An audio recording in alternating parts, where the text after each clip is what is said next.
Meanwhile, the owner of the garage in question has shown checkpoint photos of the seatbelt that failed during the Northland crash. The picture shows a broken plastic clip where the shoulder strap meets the lap belt at the point where the two chunks of the belt click together. NZTA says the car was unsafe and shouldn't have been given a WOF a month before the January crash. It's since suspended Dargaville diesel specialists' right to issue warrants and says the garage has had serious compliance problems since 2011. The Transport Agency admits it visited the Dargaville business more than a dozen times but failed in its word to take decisive action or appropriately escalate issues. But the garage owner, Rodney Wilson, is adamant there was no problem with the belt when it was ticked off for a warrant. Had it have been like that at the time of inspection, I'd never have passed it. And did you personally do the inspection on that car? The belt's got... Yes. The belt has got other little frays in it, and there's one where it looks like it's been jammed in the door, but they haven't let go. They haven't ripped or torn or anything. It's just the buckle that's caused the problem. This is important. Yesterday you said to me that your garage had had no problems with NZTA. They have told us that they have been to your garage 15 times and there have been compliance issues since 2011. What's your response to that? My response to that is I have paperwork here that will blow that into the weeds. What do you mean by that? Because in 2017, June 2017, we had a review and we came out 100% good. Okay, I have seen the June review that you're talking about. Just talk people through that. So it says there whether you're compliant with documentation, compliant with machinery and compliant with your attitude in essence. So did you get ticked off in all of those areas? Yes, everything was good. There's one or two things okay that needed looking at. So what things do you accept required more attention from you? Well, they told us that we needed more time to do a warrant of fitness. That was one of the things, that the time allowed to do a warrant of fitness was unreasonable. We allowed half an hour, and in that half an hour, only 20 minutes about was for the inspection, maybe a little more, but you had the full half an hour because the office lady would get the particulars off the vehicle and load and issue the warrant of fitness at the end of the inspection. So they told us that was unreasonable.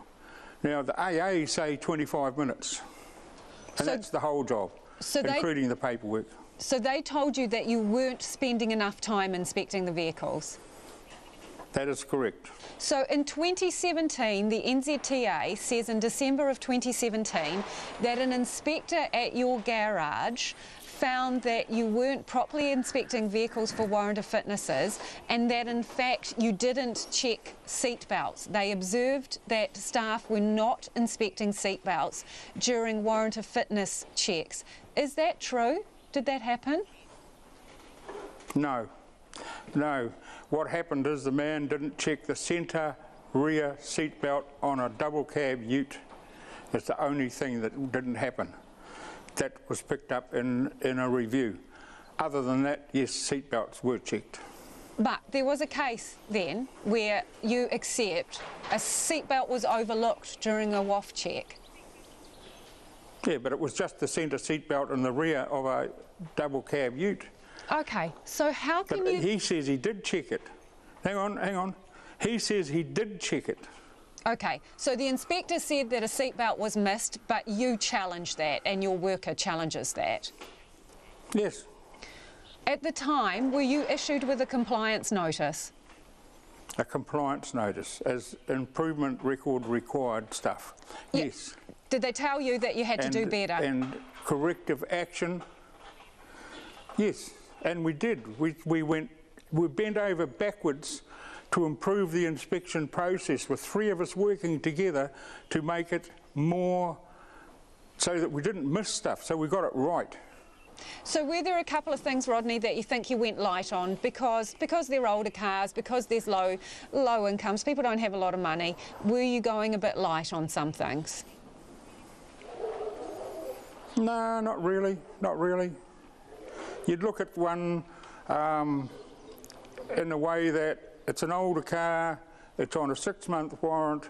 If something looked like it wasn't going to last 6 months, you'd fail it. If it was going to do another 6 months, it'd be fine. Do you know William Ball, the man who died in the crash? Yes. Is there anything you would like to say to his family?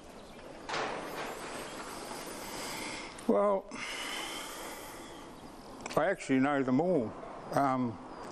And yeah, I feel quite sad for them, for their loss, but at the same time I feel sad for me being accused of something that wasn't the cause of his death. Is your conscience clear? Yes.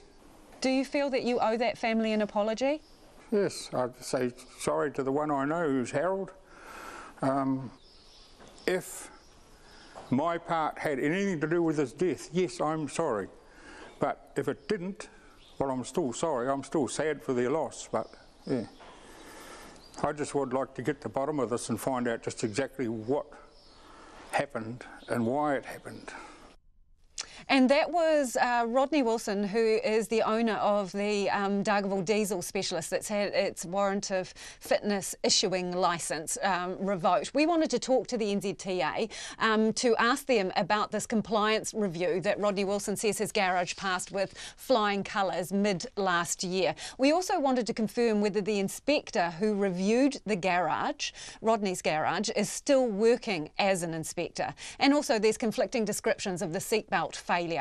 So we wanted to put all of those things to the NZTA, but they declined our invitation to appear on the show. In a statement, they say they stand by their decision to suspend the garage licence, and it was the police investigators who determined that the seatbelt was frayed and had failed in the crash.